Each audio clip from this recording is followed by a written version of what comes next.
मुंह खोलकर सोता है अच्छा। और कभी कभी दिन में भी मुंह से सांस लेता है। हम्म। तो क्या समस्या हो सकती है सर?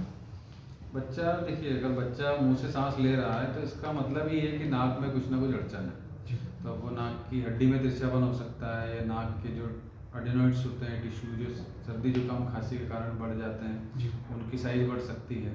जी या उसके गले में जो टॉन्सिल है उनकी साइज बढ़ सकती है। जी तो हमको देखना पड़ेगा कि इन तीनों में से उसको क्या समस्या है। जी सर। जी। इसके अलावा सर उसको बार बार है ना सर्दी जुकाम भी हो जाता है। अच्छा। तो उसके पीछे क्या कारण हो सकता है? वो खांसी की दवाई में हम कई बार उसको पिला चुके हैं पर कोई आराम नहीं हो रहा उसको। अब देखिए, बच्चे को अगर बार बार सर्दी जुकाम खांसी हो रहा है और इसके साथ साथ मुंह से सांस लेने की भी उसको लक्षण दिखाई देते हैं, तो इसका मतलब ये है कि एलर्जी जो है उसमें बच्चे में थोड़ी बढ़ गई है। जी बढ़ गई है, हो सकता है वो नाक के टॉन्सिल के अलावा, नाक के एडोनिस के अलावा वो साइनस तक भी पहुंच गई हो। जी तो इसके लिए हमको बच्चों को एक बार देखना पड़ेगा और फिर हमें समझना पड़ेगा। कई बार ये जो चीज़ें हैं थोड़ी सी गंभीर हो सकती हैं। जी जी। जी।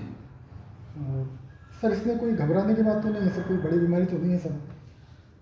देखिए, सामान्यतः अगर हम देखें तो अगर बच्चा नॉर्मली, हर इंसान नाक से सांस लेता जी। है। आप नाक से सांस लेते हैं, हम नाक से सांस लेते हैं, सभी लोग नाक से सांस लेते जी हैं।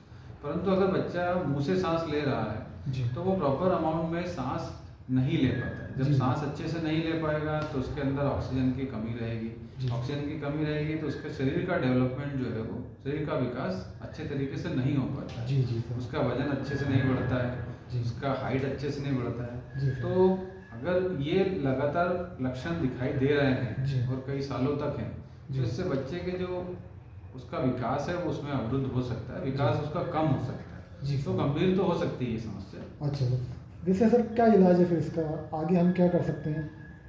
देखिए, जैसे कि आप इस पिक्चर में देख रहे हैं, जी तो नॉर्मली जब ऐसे लक्षण बार बार हमको दिखाई देते हैं जी तो कम से कम 2-3 हफ्ते तक तो हम उसको दवाइयाँ देते हैं। जी 2-3 हफ्ते तक एंटीबायोटिक्स, एंटी एलर्जिक्स, ये दवाइयाँ दी जाती हैं और देखा जाता है कि उन दवाइयों से उसके ऊपर कितना इफेक्ट हो रहा है। जी अगर उन दवाइयों के बाद भी, देने के बाद भी बच्चे को बार बार सांस लेने में तकलीफ, नाक से सांस लेने में दिक्कत, मुंह से ही सांस ले रहा जी। है, तो फिर हमें उसका नाक का एंडोस्कोपी करना पड़ता है, एक्सरे करना पड़ता है। तब फिर हम चीज़ को समझ सकते हैं कि आगे क्या समस्या है। जी सर। और अगर नाक के, देखिए जैसे ये टॉन्सिल है, अगर ये बड़े हुए हैं तो इनका ऑपरेशन करना पड़ता है। जी अगर ये नाक के एडेनोइड्स टिश्यू हैं तो इनका हम ऑपरेशन कर सकते हैं। जी सर। सर ये ऑपरेशन में कुछ घबराने जैसी बात तो नहीं है?